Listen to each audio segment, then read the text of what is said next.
अखण्डमण्डलाकारं व्याप्तं येन चराचरं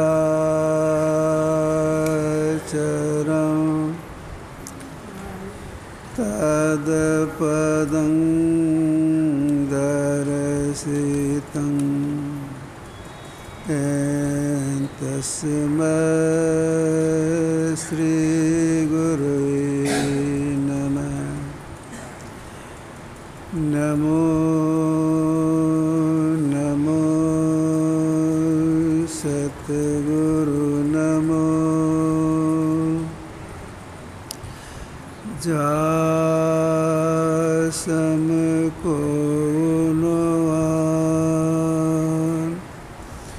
परम पुरुष होते अधिक गावै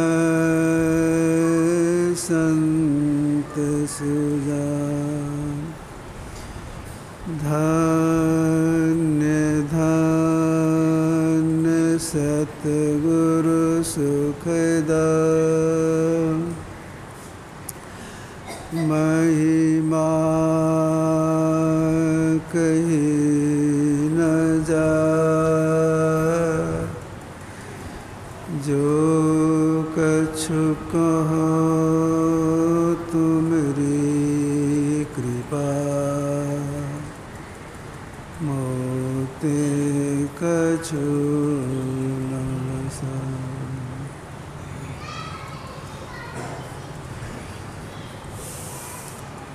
सम्माननीय साधु समाजे,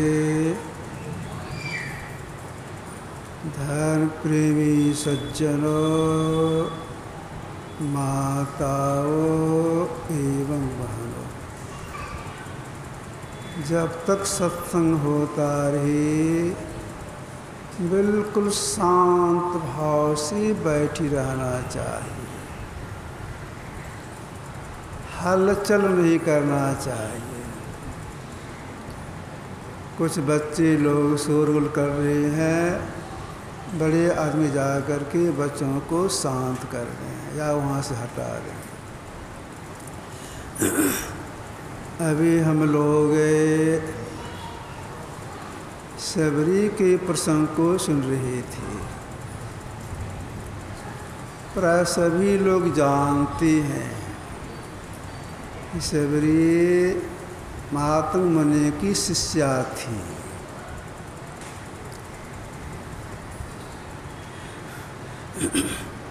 जब महात्मा मुनि अति वृद्ध हो गए, उन्होंने सबरी से कहा कि देखो सबरी, मेरा शरीर जर्जर हो गया, मैं शरीर का परित्याग करूँगा, लेकिन तुम अपने शरीर को ही बनाए रखना। भगवान राम आएंगे, उनका दर्शन कर लेना, इसके बाद शरीर का परित्याग करना, तब तक यही रहना। तुम महात्मा मुनि शरीर का परित्याग किए। जब सब काम संपन्न हो गया उनका, उनके जितने शिष्य लोग थे एक बैठक किए। उस बैठक में यह प्रस्ताव रखा गया, अब तो गुरु महाराज शरीर में रही नहीं,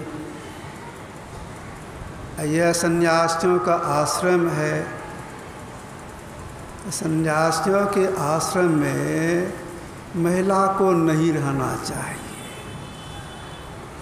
गुरु महाराज जी थे, समर्थ थे, कोई बात नहीं थी, अब महिला को आश्रम में नहीं रहने देना चाहिए। प्रस्ताव पास हो गया।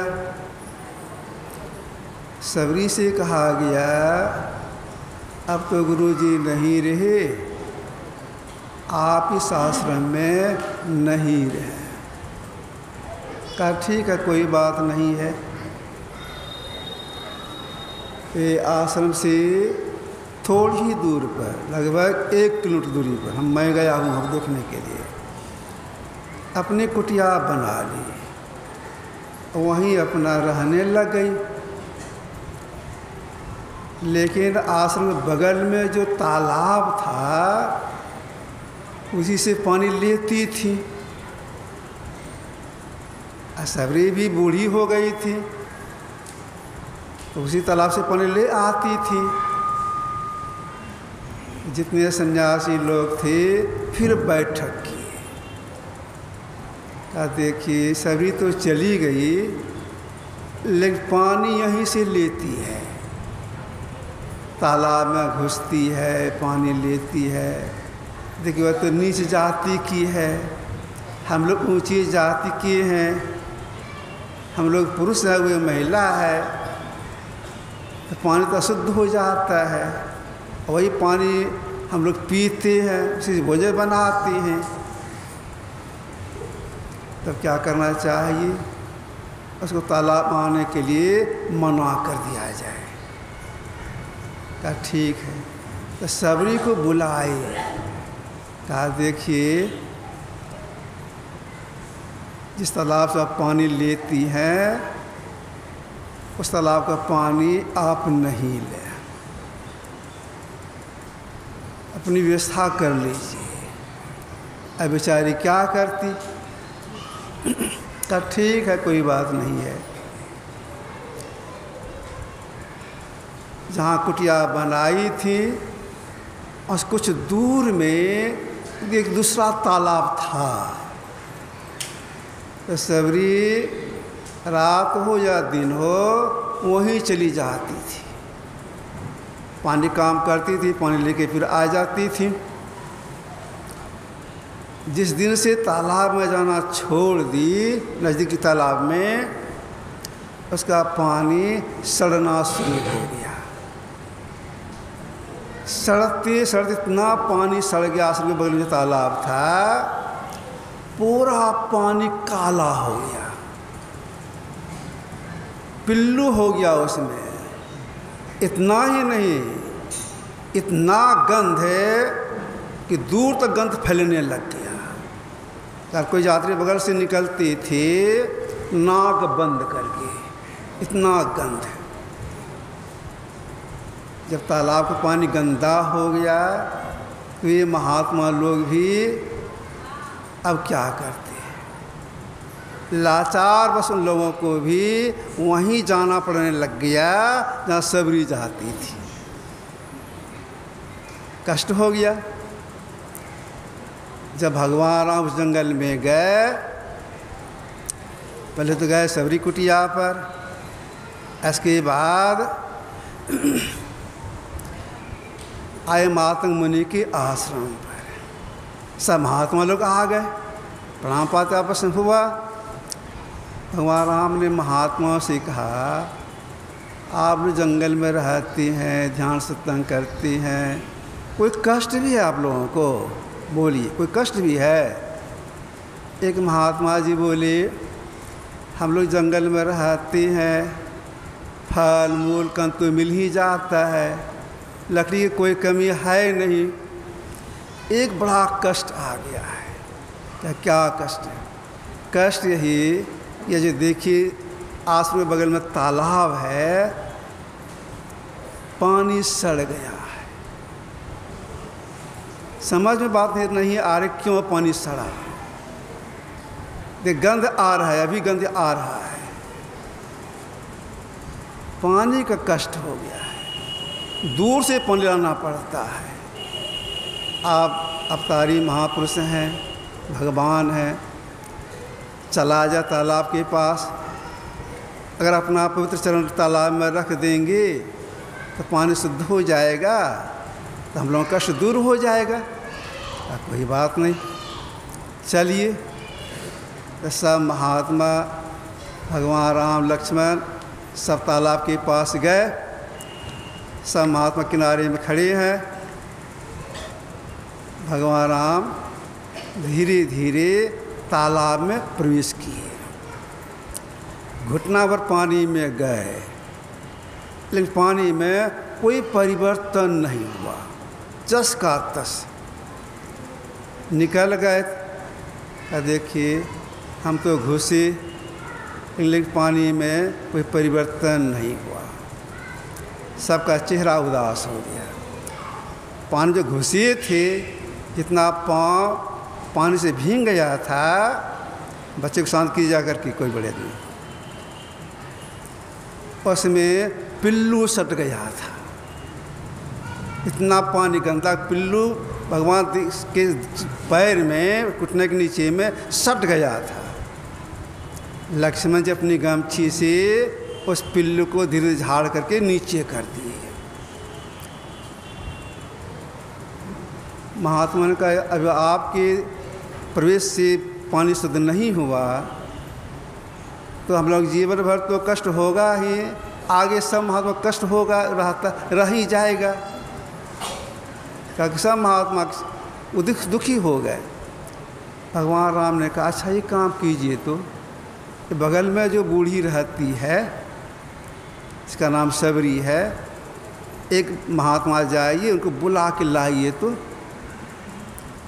एक महात्मा गए, सबरी से जाके बोले, भगवान राम तालाब किनारे खड़े हैं, सब महात्मा लोग भी खड़े हैं, भगवान आपको बुला रहे हैं। जैसे सुने कि भगवान राम हमको बुला रहे हैं, धीरे धीरे आई, तालाब के पास गई। सब लोग खड़े हैं।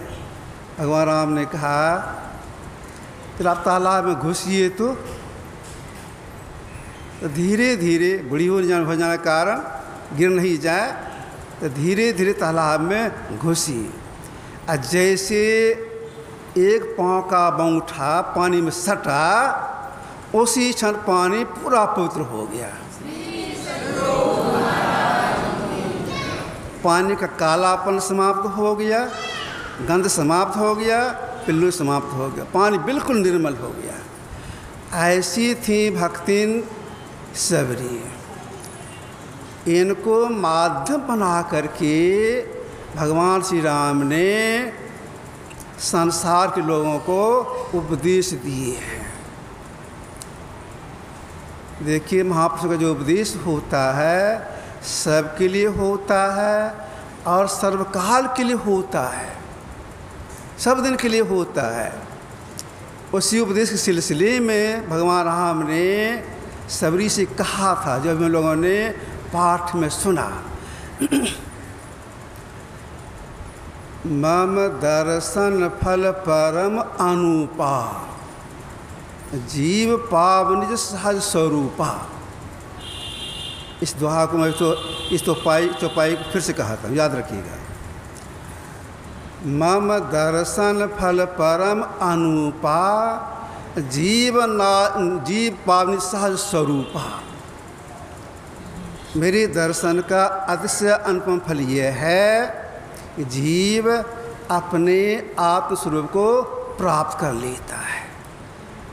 मम दर्शन फल परम अनुपा, जीव पावनिज सहज स्वरूपा। अब केवल दर्शन शब्द पर विचार कीजिए। भगवान राम क्या कहे हैं?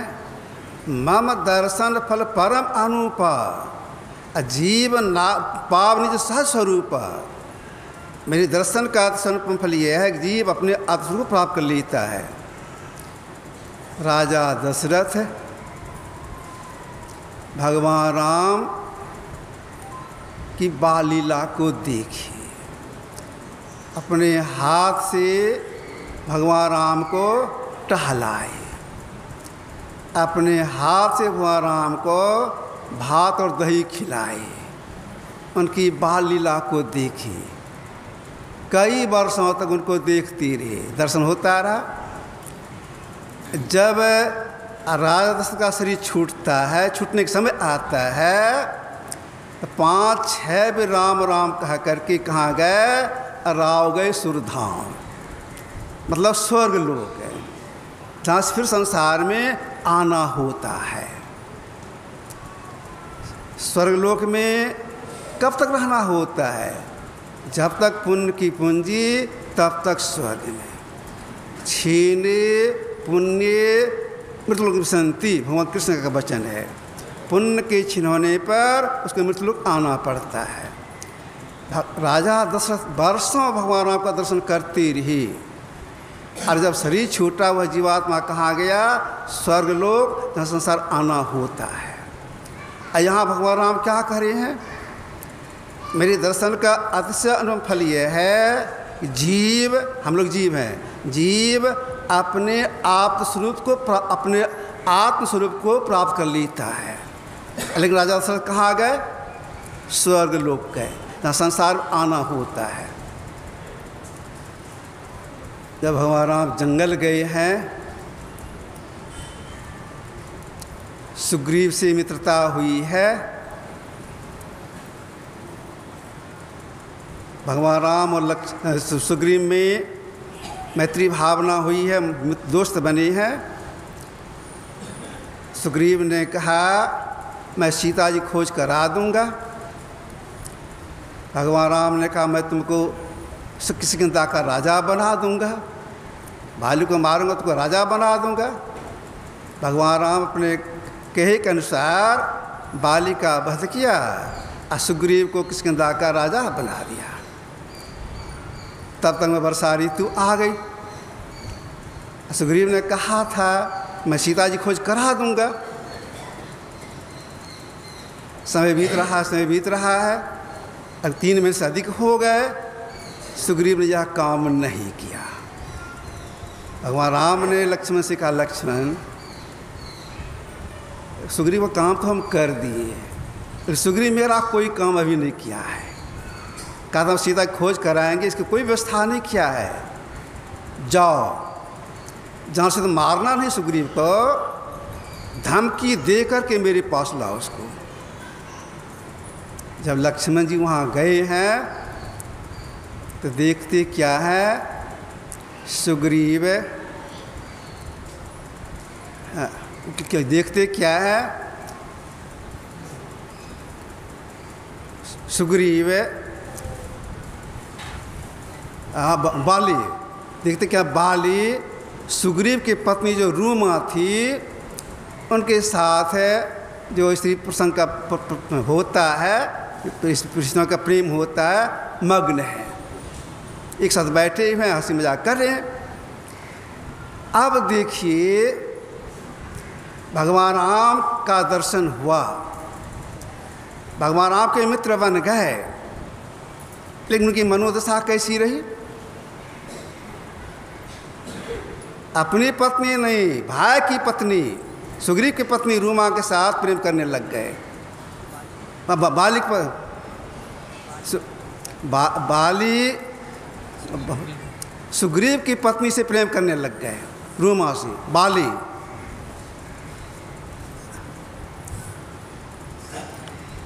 अब देखिए राम का दर्शन हुआ सुग्रीव को, लेकिन भीतर शुद्ध नहीं हुआ।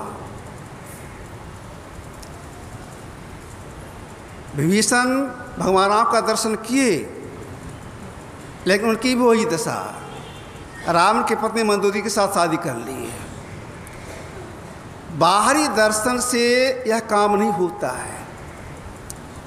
राम का दर्शन अपने अंदर में हो जाए, तब अपना जीव अपना पहचान कर पाता है। अब राम का दर्शन अपने अंदर में, उसके लिए क्या करना होगा? इसी के लिए यह नवधा भक्ति है। नवधा भक्ति में 5 भक्ति तक स्थूल भक्ति है, 6ठी और 7वीं सूक्ष्म भक्ति है, 8वीं और 9वीं जो है भक्ति का फल है। तो जो राम का दर्शन करना चाहती हैं, सूक्ष्म भक्ति में 6ठी और 7वीं भक्ति जो है इसको करना होगा। पहले स्थूल भक्ति का सहारा लेंगे, सूक्ष्म भक्ति में दृश्य योग और शब्द योग करेंगे। शब्दों में क्या करना पड़ता है? सदयोग में, सब साधना में तीनों बंद लगाए के सुन अधर टंकोर, नानक सुन समाधि में नहीं सांझ नहीं भोर। सब साधना में तीन बंद, आँख बंद, मुंह बंद और कान बंद, तीन बंद लगा करके सदभ्यास किया जाता है। सबके अंदर में अनहद शब्द हो रहा है। सुनते कौन है? जो अपनी दिशधारों को एक कर लेते हैं, बाएं आके बाएं दाएं का निर्धारण एक कर लेते हैं, वे अपने अंदर में अनहद नाद को सुनते हैं। उस अनहद नाद में एक शब्द है सार शब्द, जिसको महापुरुषों ने कहा अस्फोट, उद्गीत, प्रणव ध्वनि, राम नाम आदि। जब वह शब्द पकड़ा चला जाता है जीव को, तो जीव की आत्मदृष्टि खुल जाती है। उसी आत्मदृष्टि से जीव अपना पहचान करता है, परम साक्षात्कार होता है, अपना पहचान होता है। लेकिन इस काम में सफलता मिलेगी किसको? भगवान राम ने इसमें सातवीं भक्ति में एक शर्त लगा दिया है। क्या एक शर्त लगा दिए हैं? सातम सम मोहि मैं जग देखा, मोती संत अधिक कर लिखा। इस भक्ति में वही पूर्ण हो सकती है जो अवतारी महापुरुष से भी संत को विशेष मानेंगी, संत का दर्जा विशेष। यह श्रद्धा जिनके अंदर में रहेगी वही सब साधना करके सफलता प्राप्त कर सकते हैं। तो संत का दर्जा अवतारी महापुरुष से विशेष। पलटू साहब ने इसकी पुष्टि की है। इन्होंने कहा है सबसे बड़े हैं संत, दूसरा नाम है, तीजे 10 अवतार तुम्हें प्रणाम है, ब्रह्मा विष्णु सकल संसार है। अरे हाँ रे पलटू, सबके ऊपर संत मुकुट सरदार हैं, सबसे ऊपर संत का दर्जा। तो जो ऐसी भावना अपने बना के रखती हैं संत से बढ़ के कोई नहीं है, उनसे सब साधना होती है, तब उनकी आत्मदृष्टि खुलती है। यह जानकारी कहाँ मिलती है? यह जानकारी सत्संग करने से होता है। का अंतर साधना करने की प्रेरणा सी सत्संग से प्राप्त होता है। इसलिए सत्संग में आना चाहिए तो शांत भाव से बैठने का प्रयास करना चाहिए, गौर से सुनने का प्रयास करना चाहिए, हलचल नहीं करना चाहिए। यही आपकी सेवा में थोड़ा सा रखा। बोलिए प्रेम से श्री सद्गुरु।